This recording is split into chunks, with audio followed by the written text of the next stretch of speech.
कुठे चुकतंय हे कळत नाही ना. सगळं करून तरीही गोष्टी मनाप्रमाणे का होत नाहीत हेच सुरू आहे ना डोक्यात. आता यावर उपाय सांगतो. तू शांतपणे आणि हो, नुसता ऐकू नकोस, तो कृतीत सुद्धा आण. तू कधी स्वतःचं कपाट पाहिलंयस का रे? आता तू म्हणशील ते मी रोजच पाहतो, त्यात काय. अरे त्यातूनच आता तुझ्या मनातले प्रश्न सोडवतो बघ. ते जे तुझं कपाट आहे ते प्रचंड भरलेलं असेल ना, पण कधीतरी त्यातल्या नको असलेल्या गोष्टींचा विचार केलायस का? नाही. निव्वळ ते कपाट भरण्याच्या मार्गावर तू आहेस, हो की नाही? पण मग एक दिवस अशी गफलत होते की हवी असलेली गोष्ट आपल्याला सापडत नाही.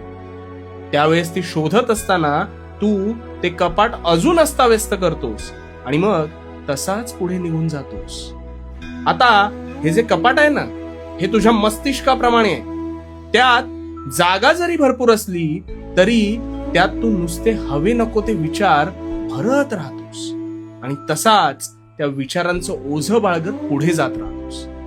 आणि मग तुझ्या कळत नकळत नकारात्मक विचार तुझ्या मनावर अधिराज्य गाजवू लागतात आणि त्यातून मार्ग काढताना सुद्धा अपेक्षित मार्गच मिळत नाही. आणि मग काय, तू हतबल होतोस, हो ना? आता आधी तुझं हे अस्ताव्यस्त असलेलं कपाट ते नीट लाव. मग ते लावत असताना नको असलेल्या गोष्टी क्षणाचाही विलंब न लावता त्यातून काढून टाक आणि निव्वळ आवश्यक गोष्टी ठेव. हे करत असताना तुझेच तुला समाधान मिळेल बघ.